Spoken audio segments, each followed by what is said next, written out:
Yo empecé el año 2009 como subdirector de medio ambiente y en ese momento me integré a lo que en Chile denominamos el Comité Interministerial sobre Cambio Climático. En ese comité operan una serie de ministerios. Está Medio Ambiente, Cancillería, nosotros, Hacienda, Energía y Agricultura. Y bueno, también estuve en una serie de eventos negociadores previos a Copenhague y por supuesto también estuve en Copenhague.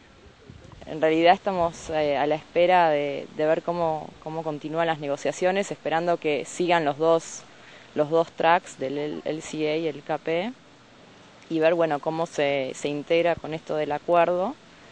Pero nos parece fundamental que sigan las negociaciones que se venían llevando a cabo desde Bali en los dos tracks. Esto que esté presente, pero no sea que se negocie sobre el acuerdo, sino que eso alimente, que se complemente en todo caso. Primero hay una responsabilidad con esa sociedad civil que es ilustrarla sobre todo. O sea, la sociedad necesita conocer más del tema, necesita entender el problema. Por lo tanto hay que hacer una labor de educación, de divulgación, de diseminación del conocimiento, de manera que se vaya incorporando al lenguaje cotidiano. Y la sociedad puede identificar muchísimo, puede hacer cosas, y el ciudadano a pie puede hacer cosas. Pongamos un ejemplo tan simple como el consumo de energía en una casa. Si el ciudadano logra, sin limitarse, sin vivir a oscuras, o no usar el televisor o la refrigeradora, logra reducir su consumo de electricidad, estará poniendo una piedrecita en la mitigación del cambio climático, porque la suma de todos los ciudadanos del mundo son justamente lo que dan el resultado de esos grandes volúmenes de emisión. Cuando utiliza racionalmente el transporte privado y le da prioridad al uso del transporte público en sus movimientos, está también haciendo una contribución importante a la mitigación. Cuando hace un uso del agua racionalmente, no la desperdicia, no la mal usa, está contribuyendo a la adaptación a un mundo con menos agua. Por lo tanto, hay montones de acciones puntuales del ciudadano, de la comunidad. El tema de la adaptación se considera que al final termina en la comunidad. Puede haber grandes planes complicados, pero eso hay que irlo llevando a sectores, a zonas, a áreas, digamos. A lo mejor en el caso de Cuba dice, bueno, para las zonas costeras este es el programa, pero esa zona costera tiene tramos. No todos los tramos de la zona costera son igualmente vulnerables, son igualmente afectados. Por lo tanto, cada tramo requerirá una medida especial para ese lugar. Y así terminará en la comunidad. Y la comunidad que vive tiene que comprender, tiene que interiorizar, tiene que hacer suyo la medida que se propone. Y para eso tiene que haber una comprensión, tiene que haber un entendimiento de que el cambio climático no está tan lejos como nos imaginamos. No es de generaciones futuras, de 50 años. Y que además, y sobre todo, interiorizarle que esta generación tiene la responsabilidad de tratar de regalarle a las generaciones futuras un planeta habitable, donde van incluidos sus nietos, sus bisnietos, sus hijos, su propia familia.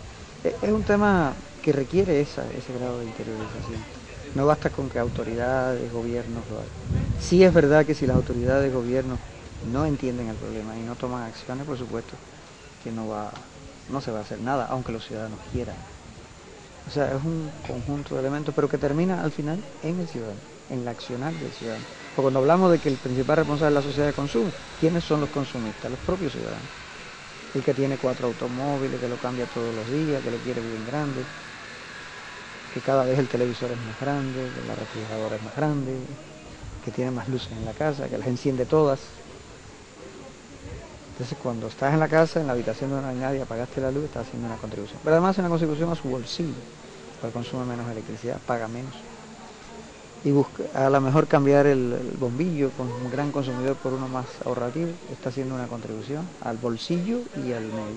O sea, creo que por ahí va. Y los movimientos sociales tienen su rol que jugar en eso, porque trabajan directamente con la gente, con las comunidades. O sea, el tema, yo pienso, es muy amplio, es de todos, no es del Ministerio del Ambiente ni es de los ambientalistas. Al final, el ambiente es el que recibe las consecuencias. pero el origen está en la industria, en el consumo, en las prácticas agrícolas, en el transporte. O sea, por lo tanto, el tema es un tema del desarrollo. Pues Colombia llevó una propuesta de primero decidir cuánto se debía mitigar. O sea, digamos, el primer paso que hizo el Acuerdo de Copenhague fue decir 2 grados. Bueno, esos 2 grados equivale a mitigar tantas gigatoneladas de CO2 al año, y con eso empecemos a repartirlo entre los distintos grupos. Entonces, tanto se hace localmente en los países anexo 1, tanto se hace con mecanismos de financiación como el MDL, tanto se hace con aviación internacional, tanto se hace en países en desarrollo. Y pues esa era la propuesta de Colombia, y en adaptación lo que se busca es que se reconozca la importancia de los países vulnerables, no solo económicamente, que es lo que digamos está quedando ahorita, sino también los que dependen de agua de glacial para el consumo humano, pues también se debe tener en cuenta estos países para adaptación. Guatemala es un país altamente vulnerable. Estamos trabajando un poco en que se reconozca la deuda histórica. Necesitamos el apoyo de la comunidad internacional para poder que todas las acciones que se hagan a nivel nacional tengamos el financiamiento para poder hacerlas funcionar.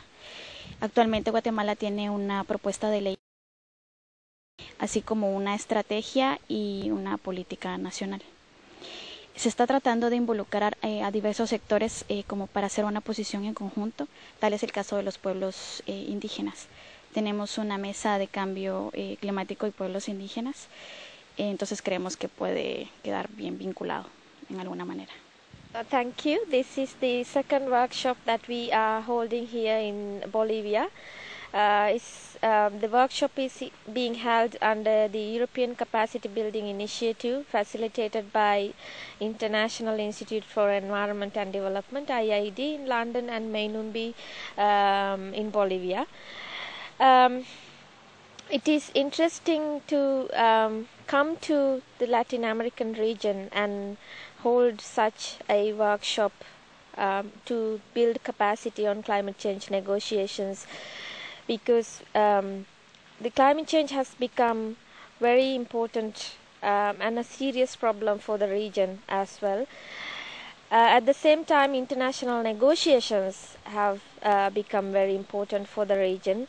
So in that sense, building the capacity is extremely essential. Climate change problem is socially, scientifically, politically, and legally has become a very important element, event, a phenomena of the century. So that is why we are holding this workshop in Latin America. I have attended the international negotiations on climate change since 2005. I represented the government of Sri Lanka in the negotiations. I attended the Copenhagen climate change negotiations meeting in 2009 December. My experience involved negotiating on adaptation and legal issues. Climate change for the region, the Latin American region, is very important in many aspects. It's important in adaptation, it's important in mitigation, it's also important in financing and technology transfer. The message I can give to the region is, even though there are a number of differences, lots of differences in terms of politics, in terms of the weather, in terms of many other things, you can build some common positions and come stronger to the negotiations and show some unity in these common positions that you have found in the region. And also when it comes to different positions on individual issues, maybe you can still discuss and negotiate within the region before you go to the negotiations at international level. So you become very strong and you can convey your message very positively in that way, I think. Bueno.